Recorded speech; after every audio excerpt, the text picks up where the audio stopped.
Assalamu alaikum and welcome back to Python Beginner to Advanced course. My name is Mohammad मुगीस सासिफ और आज हम बात करेंगे escape कैरेक्टर्स के बारे में।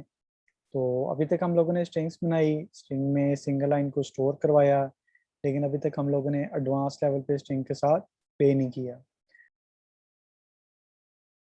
तो स्ट्रिंग्स में डीप डाइव करने के लिए हमें पहले कैरेक्टर्स को समझना पड़ता है। स्पेशल कैरेक्टर्स होते हैं कुछ।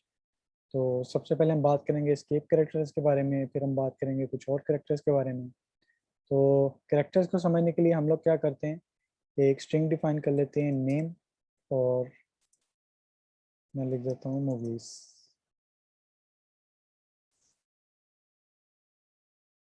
तो अगर मैं इसको प्रिंट करवाता हूँ तो देखें हमारे पास आंसर आ गया मूवीज। तो यहाँ तक तो चीज़ें बहुत आसान है। पर लेट्स से कि अगर मैंने मल्टीपल लाइंस में लिखना है और आंसर सिंगल लाइन में ही मुझे चाहिए, ठीक है, यानी मैंने मल्टीपल लाइंस के अंदर टाइपिंग करनी है जबकि मैं चाह रहा हूँ कि आंसर मुझे सिंगल लाइन में आए। तो उसका तरीकाकार क्या है, लेट्स से मैं अपनी आसानी के लिए कर लेता हूँ कि फर्स्ट लाइन में कर लेता हूँ माई नेम इज मूवीज, ठीक है, और इसके साथ हम कर लेते हैं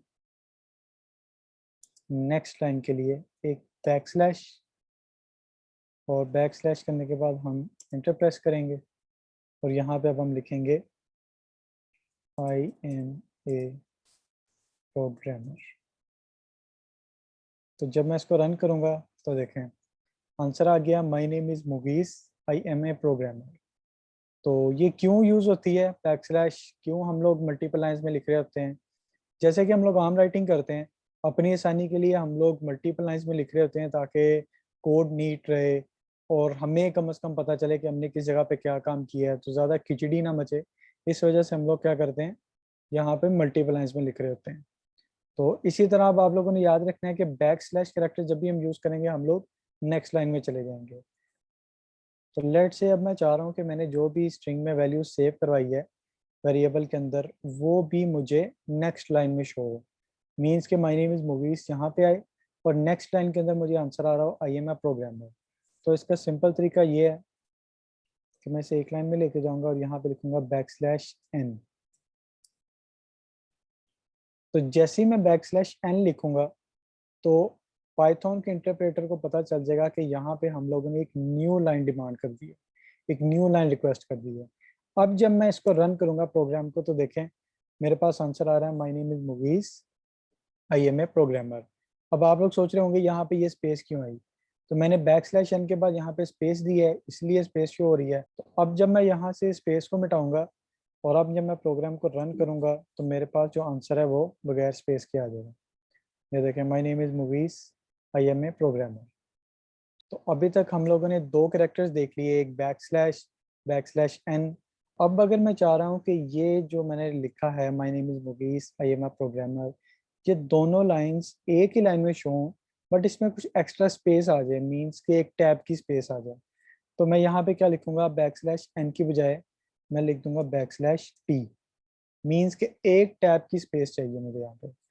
तो अब जब मैं प्रोग्राम को रन करूंगा तो देखें माई नेम इज मुगीस और यहाँ पे एक टैब की स्पेस आ गई है और उसके बाद क्या आ रहा है आई एम ए प्रोग्रामर। तो ये थे हमारे कुछ बेसिक कैरेक्टर्स। और अब हम कुछ डीप डाइव करते हैं कैरेक्टर्स के साथ कि अगर हम लोगों को कुछ नेम्स चाहिए, हम लोग कैरेक्टर्स के अंदर डबल कोटेशन मार्क्स यूज करें तो किस तरह के एरर्स आएंगे। अब लेट्स से मैं कहता हूँ कि माई नेम इज मूवीज, जहाँ मैं कहता हूँ, हम ऐसा कर लेते हैं, हम लिखते हैं मूवीज सेज हेलो।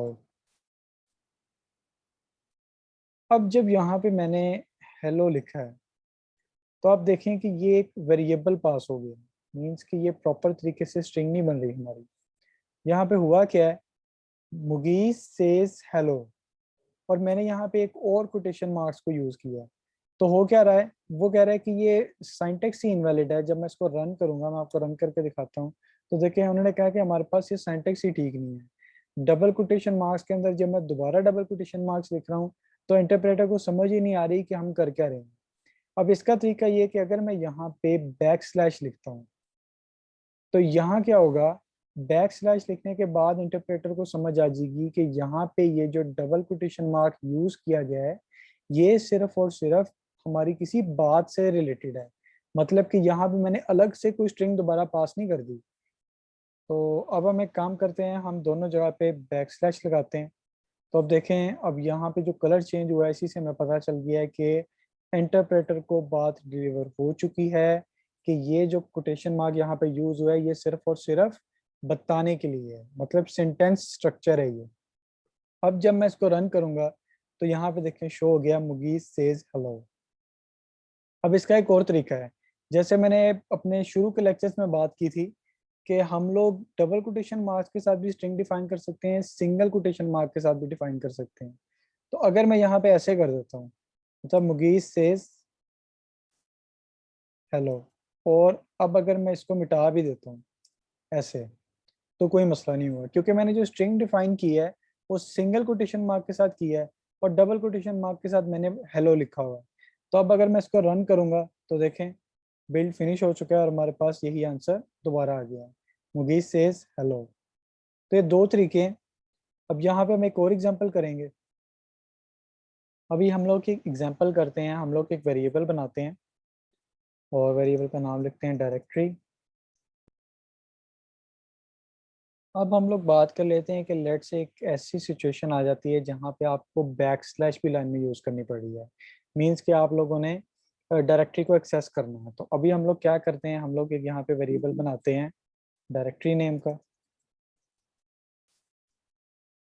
और उसमें हम लोग स्ट्रिंग को सेव करवा लेते हैं as an example only back slash downloads और बैक स्लैश जो भी आपकी फाइल है, लेट से कि हम पाइथन में बात कर रहे हैं, ठीक है। और मैं यहाँ पे इसको प्रिंट करवा देता हूँ डायरेक्टरी को।